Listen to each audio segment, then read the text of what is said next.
अस्सलाम वालेकुम बच्चों, कैसे हैं आप लोग? ठीक है, उम्मीद करता हूँ खैरियत से होंगे। तो आज हम बाकायदा सेकंड ईयर का अपना लेक्चर स्टार्ट करने जा रहे हैं। पहला लेक्चर जो मैंने सेकंड ईयर का आप लोगों को दिया था अपने तमाम बच्चों को, उसमें मैंने इंट्रोडक्शन, कोर्स आउटलाइन, सिलेबस के हवाले से हर चीज़ के बारे में एक्सप्लेन किया था। पेपर कैसे बनेगा, सवाल कहाँ से आएंगे, किन सवालों में क्या क्या रखा जाएगा, वो तमाम बातें मैंने आपसे की थी। तो आज हम बाकायदा प्रॉपर सेकंड ईयर का काम स्टार्ट करने जा रहे हैं। मैंने मेन टारगेट में चैप्टर सेट करके आपको बोर्ड पे बताए थे। तो आइए ज़रा आज हम स्टार्ट करने जा रहे हैं अपना काम, आगे की तरफ बढ़ते हैं मेरे बच्चों। और अब हम काम स्टार्ट करने जा रहे हैं सेकंड ईयर मैथमेटिक्स के हवाले से। और आज मैं जो काम स्टार्ट करवा रहा हूँ ये असल में होगा मेरा लेक्चर नंबर 2, क्योंकि लेक्चर नंबर 1 जो मेरा था इस ऑनलाइन सेशन का, उसके अंदर मैंने आपको सिलेबस और कोर्स आउटलाइन के हवाले से पूरी डिटेल समझाई थी। मैंने कहा था कि आप बुक्स लेके बैठिएगा, मैंने कहा था आप रजिस्टर बना लीजिएगा। तो आज हम काम जो शुरू करने जा रहे हैं बेटा, वो हमारा काम है चैप्टर नंबर 2। इस चैप्टर नंबर 2 का नाम है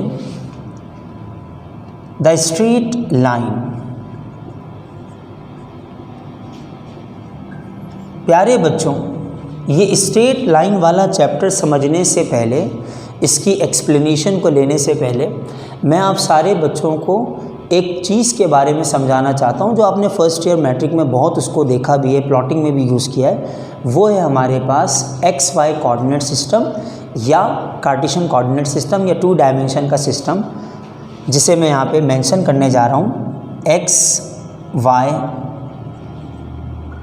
कोऑर्डिनेट सिस्टम, या हम कह सकते हैं इसे कार्टेशियन कोऑर्डिनेट सिस्टम या 2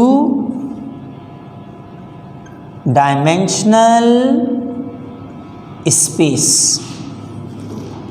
या 2 डायमेंशन का स्पेस। क्या होगा इसमें? 2 म्यूचुअली परपेंडिकुलर लाइंस मैं आपके सामने यहाँ बनाने जा रहा हूँ, ज़रा ध्यान से देखिएगा। आपने बनानी है बेटा यहाँ पे 2 म्यूचुअली परपेंडिकुलर लाइंस। ये हो गया आपका एक्स एक्सिस, ये हो गया आपका वाई एक्सिस, ये हो गया आपका negative x axis. This point is called origin, originating point of axis, जहाँ से एक्सिस निकलेंगे वो लाइंस निकलेंगी। और ये होगा आपका नेगेटिव वाई एक्सिस। प्यारे बच्चों, इस कोऑर्डिनेट सिस्टम को अगर आप ध्यान से देखें, 2 डायमेंशन वाले कोऑर्डिनेट सिस्टम को अगर आप समझें तो ज़रा तवज्जो फरमाइएगा। ये है आपका फर्स्ट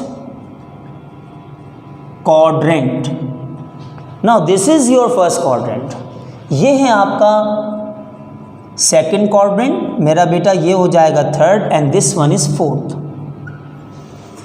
तो कोऑर्डिनेट्स के हवाले से अगर देखा जाए, कोऑर्डिनेट के हवाले से अगर देखा जाए, क्वाड्रेंट के हवाले से अगर देखा जाए, तो 2 डायमेंशन के कोऑर्डिनेट सिस्टम में 1 2 3 4 इक्वली 4 क्वाड्रेंट्स हमें मिलते हैं। ये 4 क्वाड्रेंट्स हमारे पास होते हैं। इन 4 क्वाड्रेंट्स के अंदर जो स्केलिंग के पॉइंट ऑफ व्यू के हवाले से बात है, ये हो जाएगा 1, इसे आप 2 ले लें, इसे आप 3 ले लें, इसे आप 4 ले लें। पॉजिटिव 1 पॉजिटिव वाई पे 2, फिर 3 एंड देन 4। सिमिलरली बेटा लेफ्ट वाला एक्स नेगेटिव होता है, सो माइनस का 1, माइनस का 2, माइनस का 3 एंड माइनस का 4। और मेरा बच्चा डाउन वाला वाई वो भी तो नेगेटिव है। किस तरह से? -1 स्केलिंग के हवाले से, -2, -3, -4। तुम्हें याद होगा मैट्रिक में ग्राफ्स के अंदर तुम इस तरह का काम करते थे। तुम्हें याद होगा कि जब तुम फर्स्ट ईयर में ग्राफ ऑफ ट्रिग्नोमेट्रिक फंक्शंस बना रहे थे 11th चैप्टर में, तब तुमने इस स्केल को यूज़ किया है।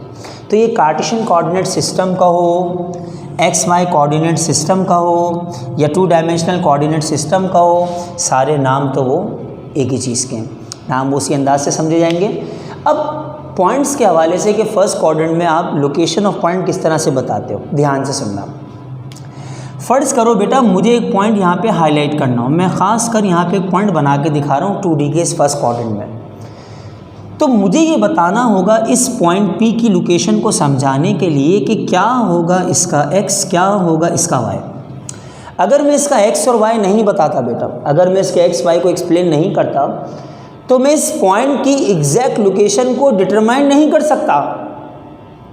इसका मतलब ये हुआ कि किसी भी पॉइंट को अगर आपने कंप्लीटली डिटरमाइन करना है, you have to find the correct value of X और वाई, तो आपने वो एक्स और वाई लाजमी बताना होगा कि उसका एक्स क्या है और उसका वाई क्या होगा। मैं फिर आपसे ये जुमला कह रहा हूँ कि आपने उसका एक्स भी बताना है और बेटा आपने उसका वाई भी बताना है। दोनों के बारे में जब तक आप पूरी इन्फॉर्मेशन इस तरह से नहीं देंगे, बात कंप्लीट नहीं होगी, बात आपकी पूरी नहीं होगी। ठीक है, तो आइए देखते हैं।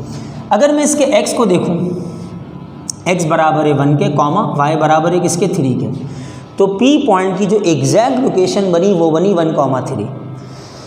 अगर मैं एक और पॉइंट देखने जाऊं, सपोज़ ये वाला पॉइंट, चलो ये दिखाता हूं मैं तुम लोग, इसको मैं Q कह देता हूं अपनी तरफ से। तो इसकी कोऑर्डिनेट की लोकेशन क्या होगी, इसका x 2 के बराबर, इसका y 1 है, तो इसकी लोकेशन बनेगी 2,1। तो एक चीज़ जो आप सारे बच्चों ने बहुत अच्छे से जहन में रखनी है कि मुझ पे ये लाजिम है कि किसी भी पॉइंट को अगर मैं दिखाना चाहता हूँ तो मुझे उसका x बताना होगा, मुझे उसका y बताना होगा। बच्चों x भी बताना होगा और क्या बताना होगा, मैंने आपसे क्या कहा, y भी बताना होगा। तो किसी भी पॉइंट की लोकेशन के लिए उसका x और y बताना ज़रूरी है। इस x वाले पार्ट को हमारे यहाँ कहा जाता है एब्सिसा, इस y वाले पार्ट को हमारे यहाँ कहा जाता है ordinate. So x become abscissa and y become ordinate. इन दोनों का जो कॉम्बिनेशन होता है मेरा बेटा, उसे कहते हैं, इन दोनों के कॉम्बिनेशन को कहते हैं ऑर्डर्ड पेयर। क्या कहते हैं मेरा बच्चा उसे, ऑर्डर्ड पेयर। एक ऑर्डर्ड पेयर कंटेन करता है अपने अंदर एब्सिसा, ऑर्डिनेट, और दोनों की क्लोज फॉर्म बन के आती है, वो क्या कहलाती है, वो कहलाता है ऑर्डर्ड पेयर। तो ये ऑर्डर्ड पेयर में एक्स वाला पार्ट एब्सिसा होता है, इसे हॉरिजॉन्टल डिस्टेंस भी कहते हैं। ये जो एक्स वाला पार्ट है बेटा, इसे आप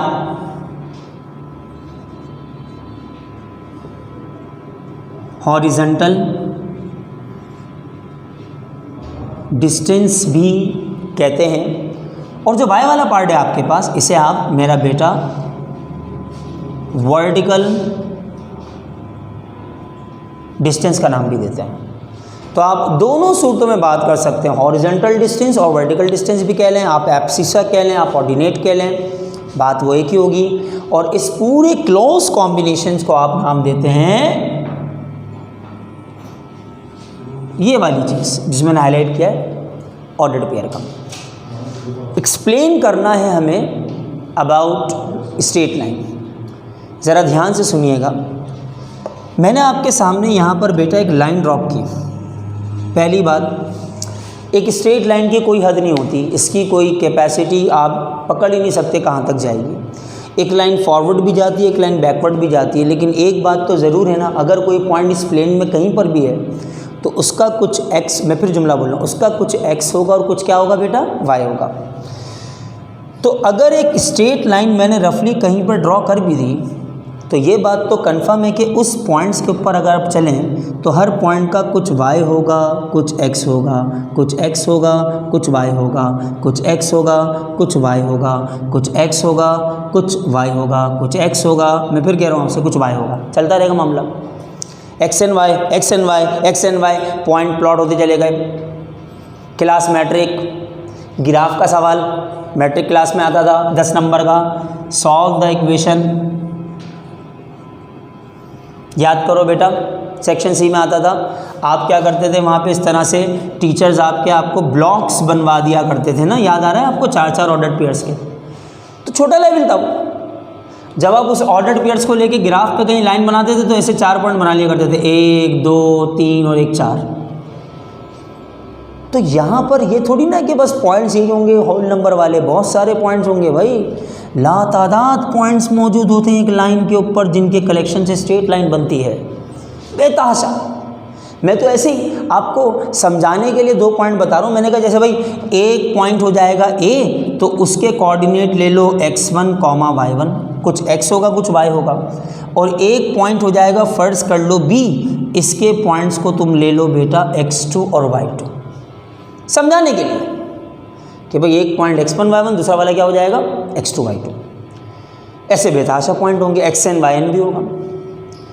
तो अगर मुझसे डायरेक्ट वे में ये बात पूछी जाए कि what do you mean by straight line, भाई स्ट्रेट लाइन को डिफाइन करना है कि स्ट्रेट लाइन इटसेल्फ होती क्या है, स्ट्रेट लाइन को हम किस तरह से डिफाइन करने जाएंगे।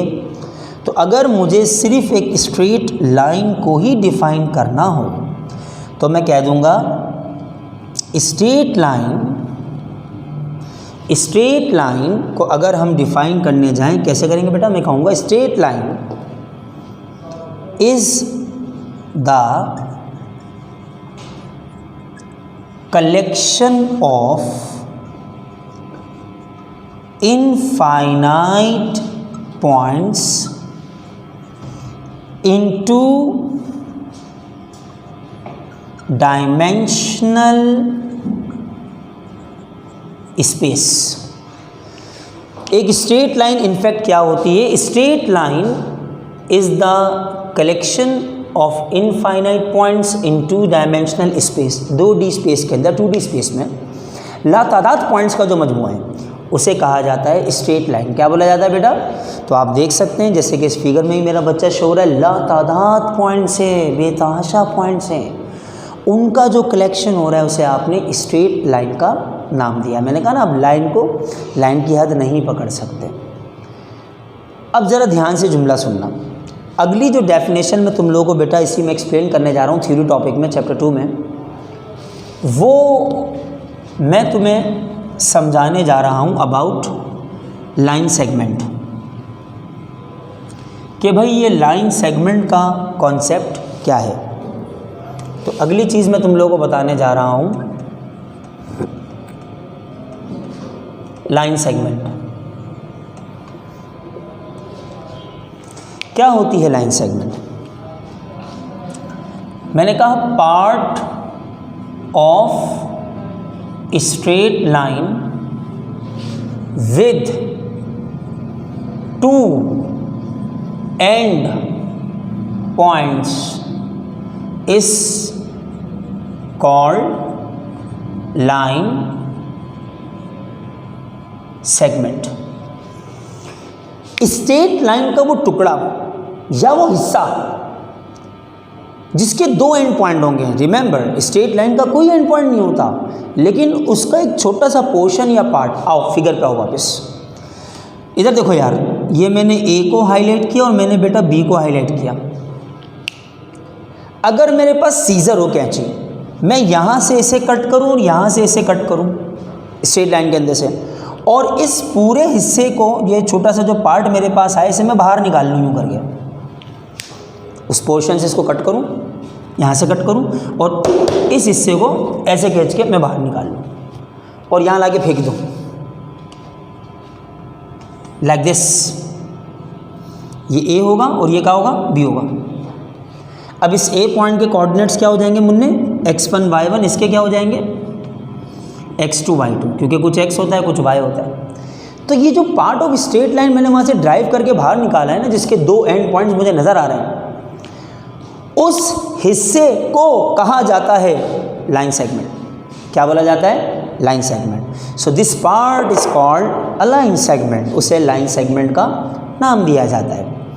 और अगर ये लाइन सेगमेंट है और अगर ये हमारे पास इस तरह से 2 एंड पॉइंट्स के साथ मौजूद है, तो आपने देखा मैंने आपको ये बताया बेटा कि स्ट्रेट लाइन इटसेल्फ क्या है, 2 डायमेंशन का कोऑर्डिनेट सिस्टम क्या होता है, उस 2 डायमेंशन के कोऑर्डिनेट सिस्टम में एब्सिसा क्या है, ऑर्डिनेट क्या है, ऑर्डर्ड पेयर क्या होता है, ये मैंने आपको एक्सप्लेन करके बताया, सारा यहाँ मौजूद है। और उसी तरीके से स्ट्रेट लाइन का कॉन्सेप्ट वो आपके सामने है, लाइन सेगमेंट का कॉन्सेप्ट आपके सामने।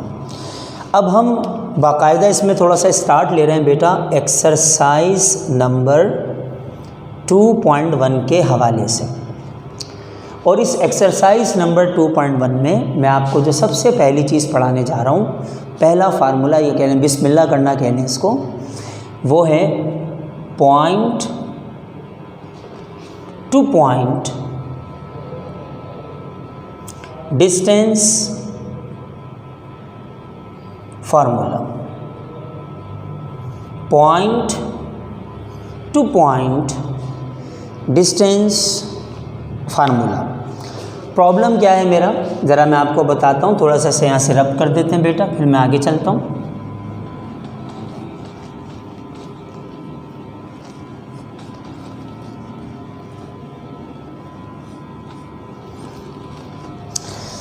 तो बच्चों प्रॉब्लम ये है कि मुझे एक फार्मूला डिस्कस करना है आपके साथ।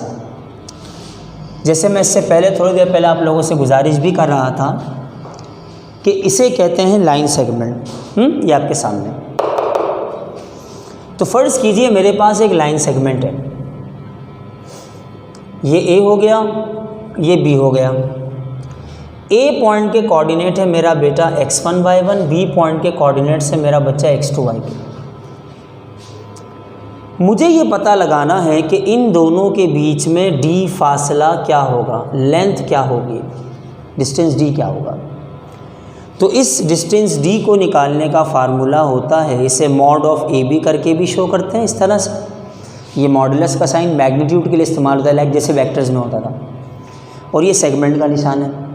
ये बराबर होगा बेटा under the root x2 minus x1 का whole square plus y2 minus y1 का होल स्क्वायर। मेरा बेटा ये फार्मूला जो मैंने आपके सामने लिखा है, ऐसा नहीं है कि पहले आपने कभी इसको देखा ना हो। ये कोसाइन लॉ की डेरिवेशन में फर्स्ट ईयर में इस्तेमाल होता है, फंडामेंटल लॉ में इस्तेमाल होता है। इवन कुछ ब्लैंक्स ऐसे हैं, MCQs आ चुके हैं फर्स्ट ईयर की मैथ्स में, जहाँ पे इस फार्मूले को यूज़ किया जाता है। 2 डायमेंशन का डिस्टेंस फार्मूला कहलाता है। और इस फार्मूले का पीछा आपने 2.1 में नहीं छोड़ना। 2.1 के 18 सवालों में यही एक फार्मूला है जो काम करेगा। इस फार्मूले को कहते हैं point two point distance formula. ये आपके सामने इस तरह से मौजूद है।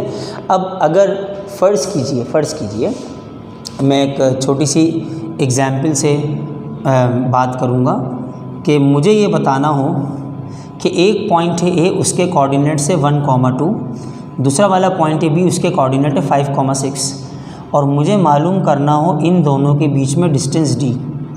तो भाई क्या ये फार्मूला कैसे अप्लाई करेंगे, क्या उसका अंदाज़ होगा, किस तरह से उसको किया जाएगा, तो इंशाल्लाह वो मैं अपने लेक्चर नंबर 3 से काम शुरू करूँगा। Thank you very much.